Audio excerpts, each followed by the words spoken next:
안녕하세요. 노사라이브TV 신대표 신동원 노무사입니다. 오늘은 여러분들께 새로운 노동법 관련 소식을 알려드리고자 하는데요.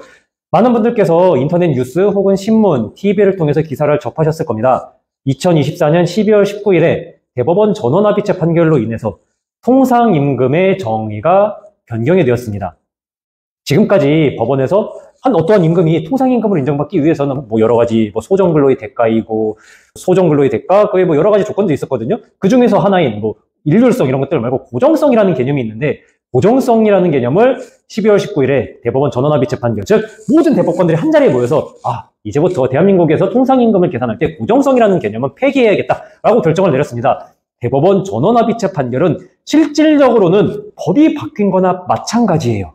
왜 그러느냐? 사실 법이라는 거는 어느 정도 추상적일 수밖에 없죠. 모든 케이스 바이 케이스를 다 규정할 수밖에 없기 때문에 큰 틀에서 정의를 하는 것이고, 법원에서의 해석이 실제로 그 법의 적용을 결정하는 건데, 대법원이 지난 10여 년 동안 인정되었던 법원의 해석 방식을 바꾸는 거죠. 이 말인즉슨 이제부터 대한민국에서 통상임금의 법적 정의 자체가 그냥 변경되었다. 즉 법이 개정된 것과 마찬가지다라고 생각하시면 될 것 같습니다.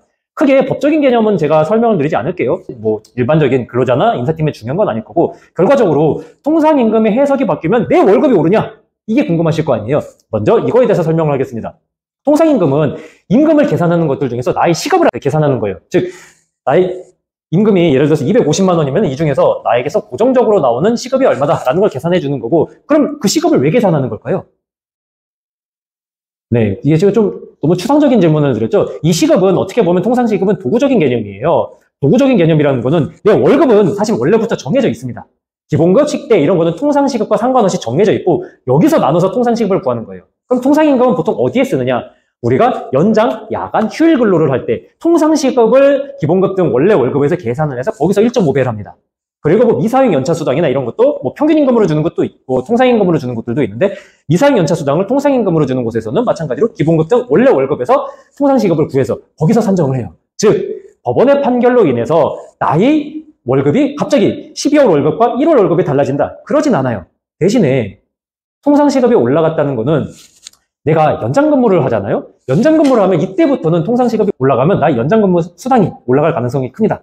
물론 대법원에서의 판결이 대한민국 모든 회사의 통상시급을 다 올려주느냐? 그렇진 않아요.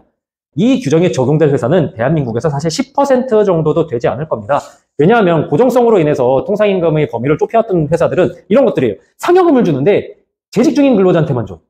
아니면은 한 달 중 15일 이상을 근로한 사람들한테만 주고 15일 미만을 근로한 사람들한테는 안 줘. 이게 상여금일 수도 있고 식대일 수도 있죠. 그리고 성과금을 주는데 1년 내내 다니다가 그거 주는 날에 전날에 퇴사한 사람한테는 안 주고, 그거 주는 날에 재직하고 있는 사람한테만 주고, 이런 거는 주는 거예요. 사실 이러한 것들은 대기업들이라든지 공공기관 이런 것들에서 주로 있었고, 사실 중소기업이나 중견기업은 식대 같은 거 대부분의 임금을 재직하는 사람한테 한해서 준다, 아니면 한 달에 15일 혹은 10일 이상 근로자한테만 준다, 이런 임금은 거의 없거든요. 물론 그럼에도 불구하고 우리 회사의 정기상여금이 지금까지는 예를 들어 추석 상여금이나 설 상여 같은 명절 상여가 그 달에 명절에 근무하는 사람들에 한해서만 준다라고 하면 지금까지는 그 회사에서 통상임금에서 빼고 있었을 가능성이 높습니다. 100%는 아니에요. 포함시켜서 계산하고 있는 곳일 수도 있고 제외하고 있는 곳일 수도 있는데, 이제부터 정확히 얘기하면 2024년 12월 19일 이후부터는 재직자 기준으로만 주는 명절 상여금도 대한민국의 모든 회사에서 다 통상임금 계산할 때 포함을 시켜야 합니다.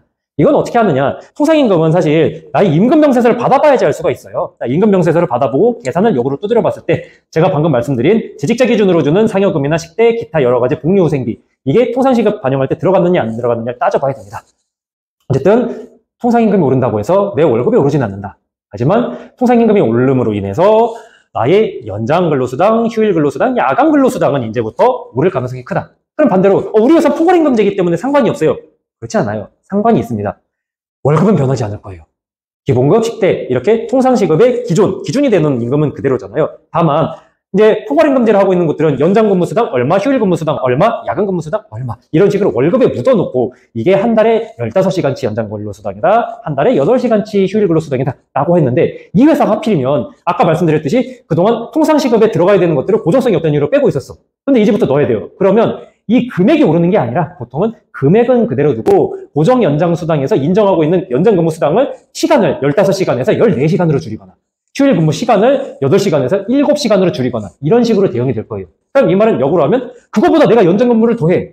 휴일 근무를 더해. 그러면 이제부터 받을 가능성이 생기는 거죠. 즉 포괄임금제를 적용하지 않는 사업장에서는 통상임금 인상으로 인해서 연장 야간 휴일 수당이 올라갈 가능성이 있다. 그리고 두 번째, 포괄임금제를 하고 있는 곳에선 내가 추가로 근무했을 때 지금까지는 연장 근무나 휴일 근무 수당이 발생하지 않았지만 앞으로는 30분이나 1시간어치라도 발생할 가능성이 있다라고 생각을 하시면 알 것 같습니다. 될 것 같습니다. 이걸로 인해서 드라마틱하게 나의 월급이 갑자기 오르고 그러지는 않을 거예요. 오늘 방송 여기서 마치도록 할 텐데요. 조금 어려웠을 거예요. 계산이 필요하신 분은 한번 저희 노무법인에 문을 두드려서 한번 오시면 제가 친절하게 상담을 해드리도록 하겠습니다. 오늘 방송 여기서 마치도록 하겠고, 오늘 방송이 여러분들께 도움이 되셨다면 구독과 좋아요 부탁드립니다. 여러분 새해 복 많이 받으세요.